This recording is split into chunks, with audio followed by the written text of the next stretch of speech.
Spotting trailers with a Kalmar terminal tractor, the Ottawa, is easier and safer when you go by the book, and this video will help. Otto will show you how to make safety first, last, and always for you, the tractor, and the load. Note Otto's first caution. This video covers only the highlights. Your rule book for proper, sure operation is the Ottawa Operator's Manual. And as Otto says, real operators read their manuals and understand its contents by chapter and verse before they ever step into the cab. Checking the condition of your Ottawa is the first step you should take when you start your shift. Don't start driving until you've finished the simple walk-around inspection. From the front, look under the chassis to check for any leaks, radiator, engine, or hydraulic. Then check your tires to be sure they're properly inflated. As Otto points out, fluid leaks can leave you high and dry. Otto also says, keep up the pressure so you won't be let down. If any of these conditions exist, write them down for correction before you go on with your inspection. As you walk around to the side of your Ottawa that has the door to the cab, be sure to check the fluid levels in the hydraulic oil reservoir. The instruction labels are easy to read and the filler cap easy to reach. While you're there, pull the air tank lanyard to drain off any moisture that may have accumulated in the air tank. Check the battery cover to see that the cover fasteners are secure. Then check the rear tires for proper inflation. Also, check the top of the frame and fifth wheel boom area to make sure that they are free of any trash or debris. While we're on the subject of the boom, never put any part of your body under the fifth wheel boom when it is in the up position, unless the boom arms have been properly blocked against accidental lowering. As you come around to the right side, check the rear tires and the fuel tank. When refueling, be sure to heed Otto's warning. Never light up when you fill up. Oh, while you're there, be sure to pull the drain lanyard for the right side air tank. Now that you're at the rear of the cab, as Otto says, look under the deck to be sure the cab is locked down. To double check, depress the cab tilt switch momentarily to the down position. Also, look under the cab near the steering box to see that the cab lock bar is all the way down. With the safety guard in the proper down position, the cab is prevented from accidentally tilting. There is also a warning label with the cab tilt instructions located on the frame by the cab tilt switch. Remember, keep clear of the cab when raising or lowering. Should you need to tilt the cab, pull the safety bar prop release cable to the rear. While holding the cable, move the tilt control switch to the up position and hold until the safety bar prop clinks into the locked position. Never place any part of your body under a tilted cab without checking to be sure that the safety bar prop is in the locked position. When lowering the cab, just reverse the procedure.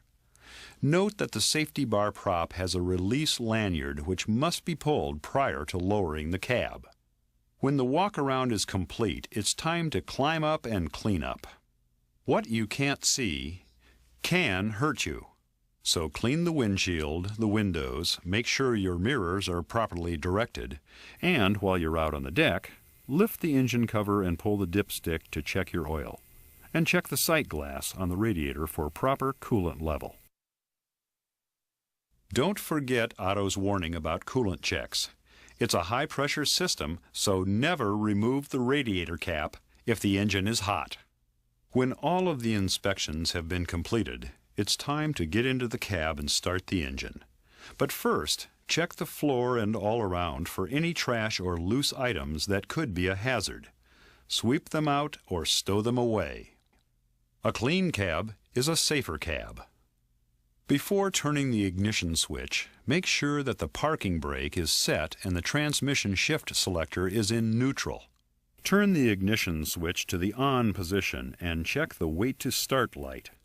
When the light goes off, rotate the switch to start the engine. As soon as it starts, reduce your RPMs and immediately check your oil pressure. If none is indicated within 15 seconds, shut off the engine and find the problem. If the engine will not start after 30 seconds of starter rotation, switch off the ignition for a few minutes and allow the starter to cool off. Do not use starter fluid on an electronic engine. Check your engine operator's manual for details. No matter what the problem, never try to start an Ottawa by pulling or pushing. It just can't be done. Failure to disconnect the drive shaft or raise the drive wheels before pushing or towing could seriously damage the transmission. After you have started the engine, let it idle at about 800 RPM for 5 or 6 minutes. While the engine is warming and building up air pressure, check your gauges, switches, and controls for proper operation. Check the turn signals, lights, and windshield wipers, and adjust and lock your seat into the most comfortable position. Your Ottawa is equipped with seat belts. Fasten them. Before you can release the parking brake, the air pressure gauge must read at least 70 psi. Apply the foot brake. The brakes are released by pushing down on the yellow button to your right. After releasing the parking brakes, move the shift lever from neutral to the appropriate drive gear, and you're ready to move out. For more information on the proper gear selection and use of gears for engine braking, check the Ottawa Operator's Manual. Before attempting a change of direction shift, forward to reverse or reverse to forward, bring the vehicle to a complete stop before moving the shift selector. Your Ottawa gear shift lever has no P or park position. Every time you leave the cab, shift to neutral and set the parking brake. Never try to park while you are in a forward or reverse gear. Now let's go find a trailer. The following procedures are highly recommended but are provided only as a guide. Check your company procedure manual for specific guidelines, particularly if your Ottawa is equipped with any optional equipment not specifically covered in this video. And keep in mind that it is the operator's responsibility to be sure that proper trailer moving procedures and practices are followed. Also remember, there is only one seat in your Ottawa. That translates to no riders. Before backing up to the trailer, be sure that the fifth wheel is in the full down position, and be sure that the fifth wheel jaws are in the open or unlatched position.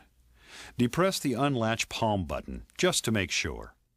While backing, line the tractor up to the front of the trailer by centering the fifth wheel to the center line of the trailer. Make sure that the tail of the fifth wheel is below the bottom of the trailer. Slowly back under the trailer until the entire fifth wheel top plate disappears under the trailer. With your foot firmly on the brake pedal and the transmission in neutral, using the boom control lever, raise the fifth wheel up until the trailer landing gear is just off the ground. Do not raise the trailer any further than to just provide adequate ground clearance at this point. With your foot still on the brake, shift into reverse. Release the foot brake and back firmly into the fifth wheel jaws until you feel full engagement. Now shift into a forward gear and give a little tug to make sure that the jaws have locked on the kingpin. Caution! Be ready to immediately apply the foot brake if a full lock of the kingpin has not been accomplished. With the fifth wheel and the kingpin securely locked together, shift into neutral and raise the trailer to the necessary height to maintain landing gear ground clearance. Set the parking brake by pulling up on both of the parking brake valves and hook both of the brake lines. Both. To release the parking brake system, firmly depress the brake pedal and push down on both the trailer air supply and the emergency parking brake controls.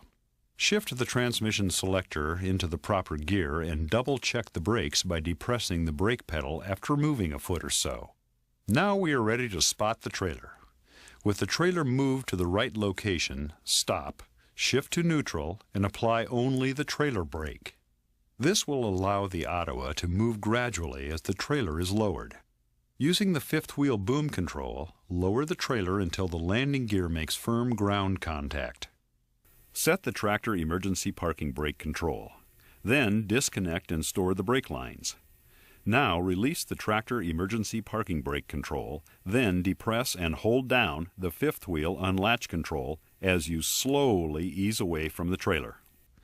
Once the fifth wheel clears the kingpin, you can release the unlatch button and head to your next trailer spot. Just a few more things we want you to keep in mind. Your Ottawa is designed to move trailers for generally short distances and in somewhat confined areas.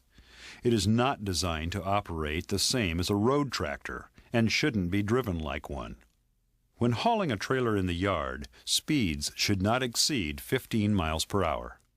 And since your Ottawa hauls loads with the front of the trailer in an elevated position, the load is not as stable as in road tractor operations. For your own protection and that of the equipment, do what Otto says.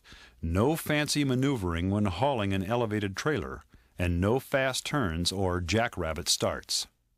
If you are driving a DOT EPA model, you must manually lock the kingpin locking jaws before operating on a public road, and you have to manually unlock the kingpin locking jaws before you can unhook the trailer. See your operator's manual for details. The real professionals know their tractor and are operators who have learned to handle their Ottawas with no pain to themselves and no strain on the tractor or the load. And it all happens when you put safety first, last, and always.